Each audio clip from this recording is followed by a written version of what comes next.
देखिए, आपने पिछले वीक में सेलों के विद्युत वाहक बल और आंतरिक प्रतिरोध पर को समझ लिया है। अपने शिक्षक के मार्गदर्शन में भी आपने ईएमएफ को और इंटरनल रेजिस्टेंस को समझा होगा।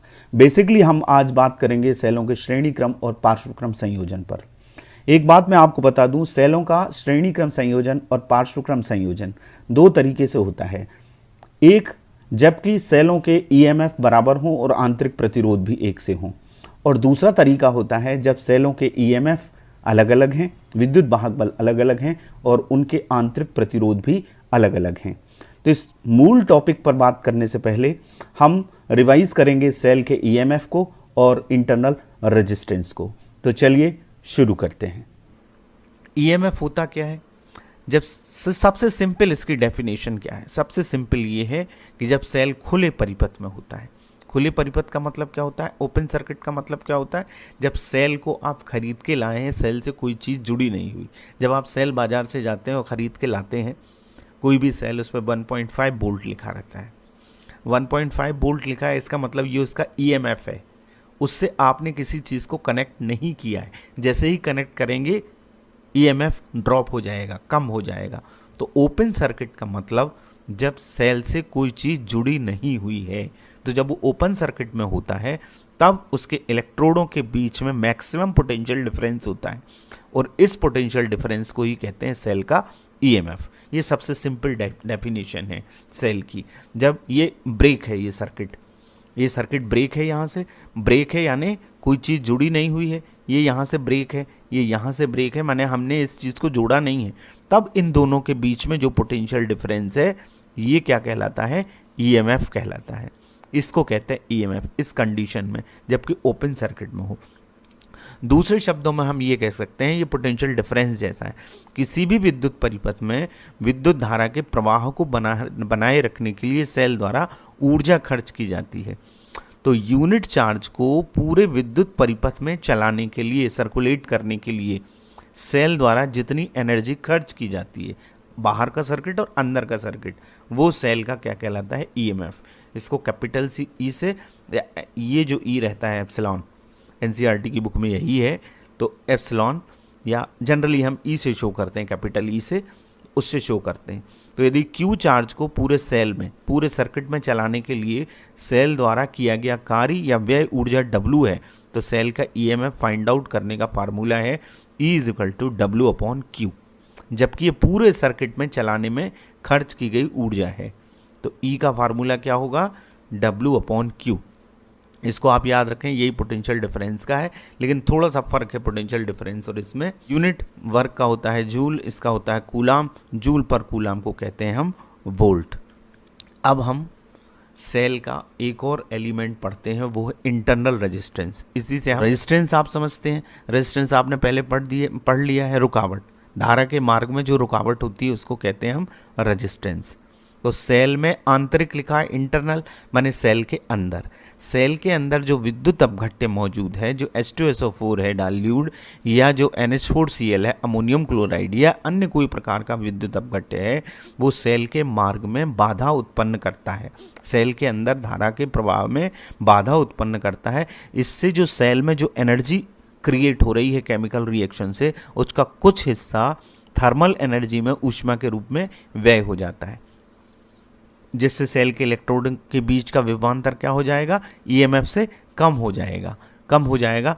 उस ऑब्स्टकल को, उस ऑब्स्ट्रक्शन को, उस रुकावट को कहते हैं सेल का आंतरिक प्रतिरोध। स्मॉल आर से इसको शो करते हैं। क्रम और पार्श्वक्रम संयोजन पर टोटल 4 डेरिवेशन होंगे। 2, जैसा कि मैंने पहले बताया, जिनमें विद्युत वाहक बल और आंतरिक प्रतिरोध समान हैं, और 2 ऐसे जिनमें विद्युत वाहक बल और आंतरिक प्रतिरोध दोनों अलग अलग हैं। तो मैं पहले आपको बता रहा हूं कि ये सीरीज कॉम्बिनेशन जिसमें समान ईएमएफ के सेल लगे हुए हैं और उनके इंटरनल रेजिस्टेंस भी समान है। तो आपको डायग्राम में दिख रहा होगा यहाँ कि ये 3 सेल लगे हुए हैं जिनके विद्युत वाहक बल समान है। सीरीज में लगना मतलब पहले सेल के ऋण इलेक्ट्रोड का, ऋण ध्रुव का संबंध दूसरे सेल के प्लस से, और दूसरे के माइनस का तीसरे के प्लस से। इस तरह के कई सेल, हम n सेल इसमें लगा सकते हैं। तो हमको इसमें बहने वाली धारा का डेरिवेशन निकालना है। प्रश्न आता है कि बहने वाली धारा का व्यंजक और यह संयोजन कब लाभप्रद होगा, कब इससे फायदा होगा, किस कंडीशन में इसको लगाना चाहिए, ये सब इस डेरिवेशन में निकलेगा। तो देखिए, मान लीजिए कि 3 सेल इस डायग्राम में दिख रहे हैं, n सेल सीरीज में जुड़े हुए हैं और प्रत्येक सेल का ईएमएफ क्या है, E है और इंटरनल रेजिस्टेंस R है। तो इन सेलों से जो बैटरी बनी है उसका टोटल ईएमएफ E इफेक्टिव जो होगा वो NE होगा। सीरीज में सेल लगे हुए हैं तो ईएमएफ सबका जुड़ जाएगा तो टोटल ईएमएफ क्या होगा, NE होगा। अब हमें इंटरनल रेजिस्टेंस निकालना है, पहले टोटल पूरी बैटरी का। सेल किस में है, सीरीज में है, श्रेणी क्रम में है, तो इनके अंदर के जो प्रतिरोध हैं इंटरनल रेजिस्टेंस वो भी काय में लगे होंगे, सीरीज में। सीरीज में आप जानते हैं कि प्रतिरोध सीधे सीधे जुड़ते हैं, हमने डेरिवेशन किया था R is equal to R1 plus R2 plus R3। तो यदि n स्टेप तक, n पदों तक ये गया है, ये सेल लगी हुई है n, तो R प्लस n टर्म्स तक जाएगा तो टोटल इंटरनल रेजिस्टेंस होगा NR। अब हमने क्या निकालना है, पूरे सर्किट का रेजिस्टेंस। तो इसमें एक्सटर्नल रेजिस्टेंस जो बाह्य प्रतिरोध है वो ये कैपिटल R लगा हुआ है, तो इस कैपिटल R में हम इंटरनल रेजिस्टेंस को जोड़ देंगे। तो हमारा परिपथ का जो टोटल रेजिस्टेंस है R इफेक्टिव जो आएगा वो आएगा R और प्लस ये NR। अब हम करंट निकाल सकते हैं ओम्स लॉ से। करंट का डेरिवेशन भी हमने जब स्मॉल r का डेरिवेशन निकाला था तब ये वाला व्यंजक हमने लिखा है, ये सूत्र हमने लिखा है, जिसमें I बराबर क्या होगा, कुल विद्युत वाहक बल बटे कुल प्रतिरोध। जिस तरह से V is equal to RI होता है उसी तरह से E इज इक्वल टू क्या होगा, RI। टोटल EMF क्या हो गया, E इफेक्टिव, और टोटल रेजिस्टेंस कितना हो गया, R इफेक्टिव। E इफेक्टिव की वैल्यू क्या है, NE, और REF की वैल्यू क्या है, R प्लस NR। तो हमारा फार्मूला आ जाएगा I equals to NE upon R plus NR। ये हमारा इस संयोजन में बहने वाली धारा का व्यंजक आ गया। लेकिन इसमें 2 केस हो सकते हैं। पहला केस ये हो सकता है कि यदि R, capital R, external resistance बाह्य प्रतिरोध is more less then NR से बहुत कम है, इंटरनल रेजिस्टेंस बैटरी के इंटरनल रेजिस्टेंस से बहुत कम है, तो R को हम क्या मान लेंगे, नगण्य मान लेंगे। ये R लगभग 0 हो गया, तो हमारा ये जो व्यंजक है I इज इक्वल टू आ जाएगा NE अपॉन NR। N से N कैंसिल हो जाएगा, ये N से N कैंसिल होगा, तो I इज इक्वल टू क्या आएगा, E upon R। E upon R यानी एक सेल से बहने वाली धारा। तो इस स्थिति में जबकि एक्सटर्नल रेजिस्टेंस बहुत कम है इंटरनल रेजिस्टेंस से, उस स्थिति में इस संयोजन से कोई फायदा नहीं है, इस बैटरी बनाने से कोई फायदा नहीं है यदि एक्सटर्नल रेजिस्टेंस आपका बहुत कम है तो, और इंटरनल रेजिस्टेंस ज़्यादा है तो। तब दूसरा केस देखते हैं। दूसरा केस क्या है, इसका उल्टा, यदि NR is more less then R, यानी बैटरी का जो टोटल इंटरनल रेजिस्टेंस है वो बाहरी प्रतिरोध से बहुत कम हो। इसका मतलब है बाहरी प्रतिरोध ज़्यादा हो, किससे, इंटरनल रेजिस्टेंस से, तो NR को हम 0 कर देंगे, NR को नगण्य मान लेंगे, नेग्लिजिबल मान लेंगे। तो हमारा इक्वेशन हो जाएगा NE by R, this is I maximum. ये मैक्सिमम करंट होगी इस कंडीशन में।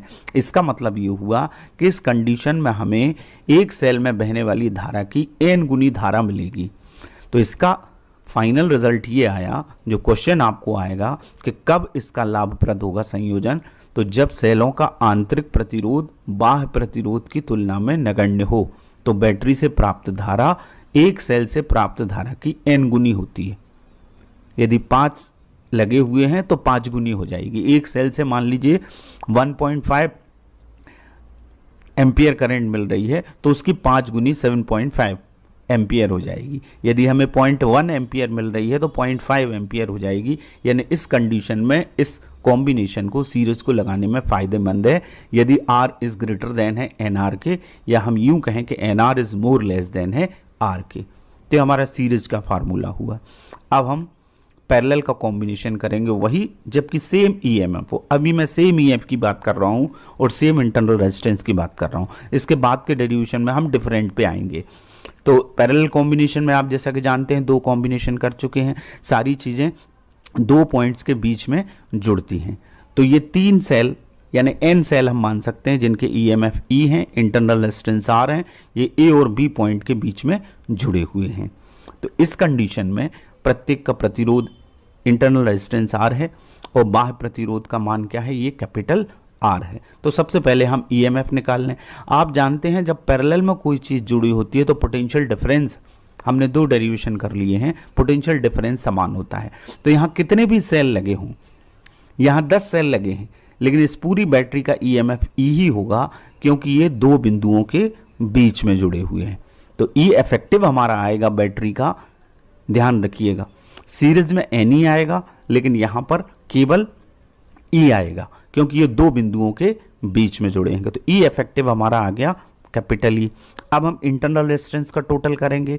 अब देखिए इंटरनल रेजिस्टेंस, चूंकि सेल किस में लगे हैं, पैरेलल में, समानांतर क्रम में लगे हैं, तो उनके साथ लगे ये जो इंटरनल रेजिस्टेंसेज हैं, ये जो आंतरिक प्रतिरोध हैं, ये भी क्या होंगे, पैरेलल में होंगे। जब ये पैरेलल में हैं तो पैरेलल का फार्मूला क्या है, रेसिप्रोकल में जुड़ते हैं, व्युत्क्रम में जुड़ते हैं। तो मान लीजिए इनका आर डैश है टोटल आंतरिक प्रतिरोध पूरी बैटरी का, तो फिर 1/r डैश ये रेसिप्रोकल में जोड़ेंगे, 1/r plus 1/r plus 1/r, ये कहाँ तक जाएगा, n टर्म तक, n टर्म तक जाएगा। तो ये सारे जोड़ेंगे तो n/r हो जाएगा। 1/r डैश की वैल्यू क्या आएगी, n/r। बट हमें किसकी वैल्यू चाहिए, r डैश की, r डैश की चाहिए तो हम इसको क्या कर देंगे, पलटा देंगे। तो हमारा ये इक्वेशन क्या हो जाएगा, r/n। अब हम इसके बाद क्या करते हैं, टोटल रेजिस्टेंस निकालते हैं सर्किट का। सर्किट का कैसे टोटल निकलता है, ये एक्सटर्नल रेजिस्टेंस आर है और इंटरनल रेजिस्टेंस ये है, इन दोनों को जोड़ दीजिए तो सर्किट का कुल रेजिस्टेंस आ जाएगा R effective capital R plus R dash. R dash की वैल्यू क्या है, r/n, r/n आ गया। इसको सॉल्व कर लीजिएगा एलसीएम लेके, तो n into R plus R, n into capital R plus small r upon n, ये हमारा आया आर इफेक्टिव। अब जब आर इफेक्टिव आ गया तो अब अपने को आई निकालना है। तो आई निकालना है तो क्या करेंगे, वही फार्मूला लगाएंगे, टोटल ईएमएफ यानी E effective upon total resistance यानी आर इफेक्टिव। तो E effective upon R effective. Now put the value, E तो हमारा ई ही है, केवल चूंकि ये समानांतर में जुड़े हैं तो ई हमने निकाला था, और आर इफेक्टिव की वैल्यू है ये n r plus r upon r. ये एन कहाँ चला जाएगा, ऊपर चला जाएगा, तो ये आ जाएगा n e upon n capital R plus r. ये हमारा इक्वेशन आया समानांतर क्रम में बहने वाली धारा का। अब हम 2 केस पे चर्चा करेंगे। वही पहला केस क्या है, यदि R is more less than n r, internal resistance जो है वो ये एन आर से बहुत कम हो, या हम यूं कह सकते हैं इस एन का पक्षांतर करिए तो r/n is more less than R. अब ये r/n का ही की वैल्यू थी, r/n हमारे इंटरनल रेजिस्टेंस के टोटल की वैल्यू थी, अभी हमने निकाली थी। तो इस ये वैल्यू क्या है, r डैश है, इसका मतलब है r dash is more less then r। r dash is more less then r का मतलब आंतरिक प्रतिरोध, बैटरी का आंतरिक प्रतिरोध बाहरी प्रतिरोध से बहुत कम है। तब उस कंडीशन में हम इस R को क्या मान लेंगे, R is more less then माना है तो R को क्या मान लेंगे, 0 मान लेंगे। तो हमारे पास आ जाएगा I इज इक्वल टू, ये 0 हो गया, टेंस टू 0, तो NE/NR, N से N कैंसिल हो गया, तो I इज इक्वल टू क्या गया, E/R, यानी एक सेल से प्राप्त धारा।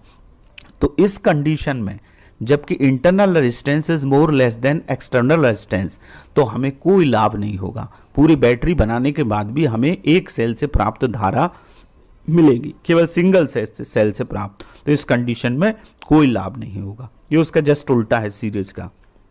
अब हम दूसरा केस देख लेते हैं। दूसरे केस में NR is more less then R हो। NR is more less then का मतलब R is more less then R/n। R/n का ही की वैल्यू है R डैश की, तो R is more less then R dash.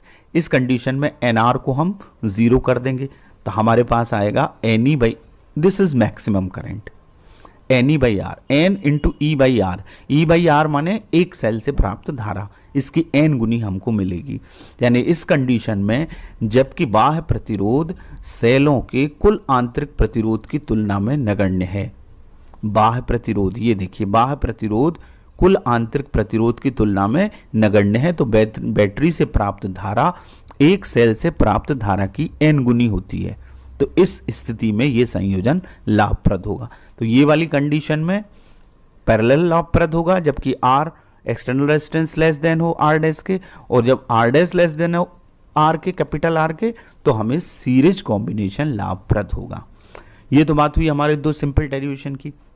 अब जो एनसीईआरटी की फिजिक्स में हमारे डेरिवेशन है जिसमें हमें ई निकालना है और आर निकालना है, यानी कितना विद्युत वाहक बल होगा और कितना इफेक्टिव इंटरनल रेजिस्टेंस होगा। तो वो कंडीशन क्या है, श्रेणी क्रम पे हम चर्चा करते हैं, जबकि सेलों के विद्युत वाहक बल और आंतरिक प्रतिरोध क्या हो, भिन्न भिन्न हो। तो हमने दो सेल को सपोज कर लिया, ये किस किस के बीच में जुड़े हैं, ए और सी के बीच में। इनके ईएमएफ एक का E1 है और एक का E2 है। इंटरनल रेजिस्टेंस भी अलग अलग हैं, एक का R1 है और एक का R2 है। अब इन तीन बिंदुओं के ए, बी और सी, इनके पोटेंशियल हमने मान लिए VA, VB और VC। यदि इनसे बहने वाली धारा I है तो हम पहले इन दोनों के बीच में पोटेंशियल डिफरेंस निकाल लें, ए और बी के बीच में, यानी पहले सेल के ध्रुवों के बीच में पोटेंशियल डिफरेंस। तो वो क्या आएगा, VA माइनस VB। अब हमने पोटेंशियल डिफरेंस EMF और इंटरनल रेजिस्टेंस में सूत्र पढ़ा है, V equal to E minus IR होता है। V की वैल्यू, टर्मिनल वोल्टेज की वैल्यू E माइनस IR के बराबर होती है। ये हमने पिछले वीडियो में डेरिवेशन किया है, I इंटू R। तो इस फार्मूले से VA माइनस VB यानी VAB की वैल्यू होगी इसका EMF E1 और I करंट और R1 इसका इंटरनल रेजिस्टेंस। इसी तरह से हम इन दोनों के बीच में निकाल लें, VBC मैंने E2 के दोनों सिरों के बीच में, ध्रुवों के बीच में, तो वो आएगा VBC equal to VB minus VC। इसका मतलब है E2 माइनस इस सूत्र से E माइनस IR से, तो E2 माइनस IR2। अब हम A और C के बीच में निकालें तो ये आएगा VA माइनस VC। इसका मतलब है VA की वैल्यू, VA माइनस VC यदि फाइंड आउट करना है तो इन दोनों को जोड़ दें। देखिए कैसे, VA minus VB plus VB minus VB, ये VB से VB कट रहा है तो VA माइनस VC आ रहा है। इसका मतलब है इन दोनों समीकरणों को आप जोड़ दें, जोड़ देंगे तो VAC की वैल्यू आएगी, इसकी वैल्यू रखी E1 माइनस IR1, इसकी वैल्यू रखी इस वाले की E2 माइनस IR2। अब हम इसको लिख सकते हैं E1 plus E2 minus common निकाल के और I निकाल के अंदर लिख दिया R1 प्लस R2। ये हमारा इक्वेशन फर्स्ट आ गया। अब सपोज कीजिए कि इन दो की जगह एक सेल लगा हुआ है और एक सेल लगा हुआ है और उसका effective EMF, equivalent EMF EQ है। तो यदि वो EQ है और आंतरिक प्रतिरोध इनसे बनी बैटरी का REQ है, R इक्विवेलेंट है, तो इसी कंडीशन में VAC होगा इसी फार्मूले से E equivalent minus I R equivalent. E तुल्य विद्युत वाहक बल ऋण I और तुल्य ये प्रतिरोध। अब ये समीकरण 4 है। यदि समीकरण इसको 1 को और ये समीकरण 2, ये हमारा समीकरण 2 है, 2 को कंपेयर किया जाए, समीकरण ये 1 है, ये 1 और ये 2 को कंपेयर किया जाए तो EQ की जगह क्या लिखा है, E1 प्लस E2 और I और ये I R1 plus R2 REQ की वैल्यू, इन दोनों को कंपेयर करें तो ERQ क्या आएगा, E1 plus E2 minus I, ये दोनों को बराबर कर दिया, ये भी VAC है, ये भी VAC है, तो इनको कंपेयर करेंगे तो EQ की वैल्यू क्या आएगी, E1 प्लस E2 और REQ की वैल्यू आएगी R1 प्लस R2। इसका मतलब है कि जो टोटल EMF है वो दोनों सेलों के EMF के योगफल के बराबर आएगा और टोटल रेजिस्टेंस दोनों सेलों के इंटरनल रेजिस्टेंस के योगफल के बराबर होगा। हम n तक इसको ले जा सकते हैं। इसका मतलब ये हुआ कि श्रेणी क्रम में यदि अलग अलग EMF और अलग अलग इंटरनल रेजिस्टेंस वाले भी सेल जुड़े हुए हैं तो टोटल EMF सम के बराबर आता है और टोटल इंटरनल रेजिस्टेंस उनके सम के बराबर आता है। तो ये इस तरह से आपसे पूछा जाएगा, दो डेरिवेशन, दो इसमें चीज़ें निकलवाएंगे। इक्विवेलेंट EMF कितना है, तुल्य EMF और तुल्य आंतरिक प्रतिरोध कितना है, तो इस तरह से ये निकल जाएगा। अब हम इसी कंडीशन में समानांतर क्रम संयोजन की बात करते हैं। समानांतर में सपोज कीजिए 2 सेल हैं, ये E1 EMF है और ये इसका E2 है। यहाँ पर इंटरनल रेजिस्टेंस R1 है और इसका इंटरनल रेजिस्टेंस R2 है। 2 बिंदु A और C के बीच में जुड़े हुए हैं। यहाँ हमने 2 पॉइंट लिए हैं B1 और B2। इससे I1 धारा निकलेगी, इससे I2 निकलेगी और यहाँ आके क्या हो जाएगी, I हो जाएगी। तो हमने ये मान लिया। तो I की वैल्यू क्या आएगी, इन दोनों के टोटल के बराबर। यदि दोनों सेलों के कारण परिपथ में बहने वाली धारा टोटल कितनी है, I, तो I इज इक्वल टू क्या हो जाएगा, I1 प्लस I2। ये हमारा क्या आ गया, इक्वेशन फर्स्ट। अब हमने ये मान लिया कि यहाँ जो पॉइंट है जहाँ ये जुड़े हुए हैं ये V1 है और इसका पोटेंशियल डिफरेंस यानी विभव V1 है और इसका V2 का क्या है, V2 है। तो पहले सेल के लिए विभवांतर क्या निकलेगा, V1 माइनस V2। V1 की वैल्यू क्या आएगी, उसी फार्मूले से E माइनस आई आर से E1 माइनस I1 R1। अब I1 R1 को अपन यहाँ ले जाएं तो ये क्या हो जाएगा, प्लस हो जाएगा, तो ये E1 माइनस V। इससे हम I1 निकाल लें, I1 निकालेंगे तो R1 को पक्षांतर करना पड़ेगा, तो ये अपॉन में आ जाएगा, तो E1 minus V upon R1। ये हमारा इक्वेशन क्या आ गया, सेकंड आ गया। यदि इसी कंडीशन में हम I2 निकालें तो I2 की वैल्यू यहाँ E2 हो जाएगा, यहाँ V रहेगा और यहाँ नीचे क्या आ जाएगा, R2 आ जाएगा। ये पहले सेल के लिए और ये दूसरे सेल के लिए। I2 is equal to E2 minus V upon R2। ये I1 और I2 की वैल्यू आ गई। अब ये हमारा जो इक्वेशन फर्स्ट था इसमें I1 और I2 की हम वैल्यू रखेंगे, तो I is equal to E1 minus V upon R1 ये वाली वैल्यू और E2 minus V upon R2 ये दूसरी वाली वैल्यू। अब इनको अलग अलग कर लेते हैं। E1 अपॉन R1, R1 का भाग हो जाएगा इसमें, minus V upon R1 plus E2 upon R2 minus V upon R2। अब इनको अलग कर लेते हैं, EMF वाले अलग लिख लेते हैं, तो E1 upon R1 plus E2 upon R2 minus common आ जाएगा V upon R1 plus V upon R2। ये हमारी धारा आ गई, I आ गया। ये जो वैल्यू आई ये हमारी किसकी वैल्यू आई, I की वैल्यू आई। अब हमने क्या करना है, I को इसको सॉल्व करना है, तो इसको सॉल्व करेंगे तो यहाँ LCM आएगा R1 R2, तो इसका क्रॉस मल्टीप्लिकेशन होगा E1 R2 plus E2 R1 divided by R1 into R2। इसी तरह से यहाँ जब हम सॉल्व करेंगे तो R1 R2 LCM आएगा V R2 plus V R1, V common आ जाएगा तो ऊपर आएगा R1 प्लस R2। अब क्या करना है आपको, इसका पक्षांतर कर देना है, तो ये माइनस का टर्म इधर आके किसका हो जाएगा, प्लस का, और ये I इधर आके क्या हो जाएगी, माइनस की हो जाएगी। ये हमारे पास पोटेंशियल डिफरेंस आया। इसको हम ऐसा लिख सकते हैं, R1 R2 का यदि पूरे इक्वेशन में मल्टीप्लाई कर दिया जाए तो R1 R2 से R1 R2 यहाँ कैंसिल हो जाएगा, यहाँ कैंसिल हो जाएगा, लेकिन I के साथ ही आएगा R1 इंटू R2। ठीक है, ये इतना आ गया। तो V हमारा आ जाएगा R1 प्लस R2 से, इसको डिवाइड करिए दोनों टर्म को, तो ER1 R2 plus E2 R1 divided by R1 plus ये जो गुणा में है ये इसमें भाग हो जाएगा, I R1 R2 upon R1 plus R2। ये इक्वेशन 4 हो गया। अब इस पूरे संयोजन को जिसमें दो सेल हमने लगाए थे उसमें यदि दो सेलों की जगह एक सेल है और उसका टोटल EMF E इक्विवेलेंट है और इंटरनल रेजिस्टेंस R इक्विवेलेंट है, तो इसी कंडीशन में उस फार्मूले से V इज इक्वल टू क्या लिखाएगा, EEQ minus IR EQ equivalent. अब इसको कंपेयर कर लीजिए, तो इक्विवेलेंट E किसके बराबर आएगा, इसके। E इक्विवेलेंट किसकी जगह, इसकी जगह E, और ये IR1 IREQ लिखा है, तो REQ की जगह कितना टर्म लिखा है, ये R1 R2 upon R1 plus R2। चौथा और पांचवें समीकरण को हमें इस रूप में लाना है उस समीकरण को, उसके लिए हमने ये सब किया था।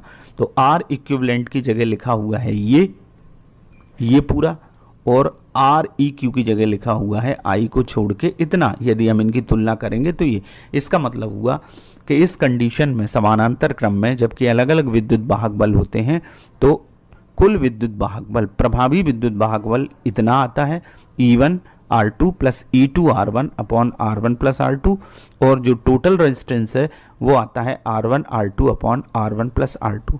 इसको आप ऐसा भी लिख सकते हैं रेसिप्रोकल करके, 1 upon R equivalent is equal to 1 upon R1 plus 1 upon R2।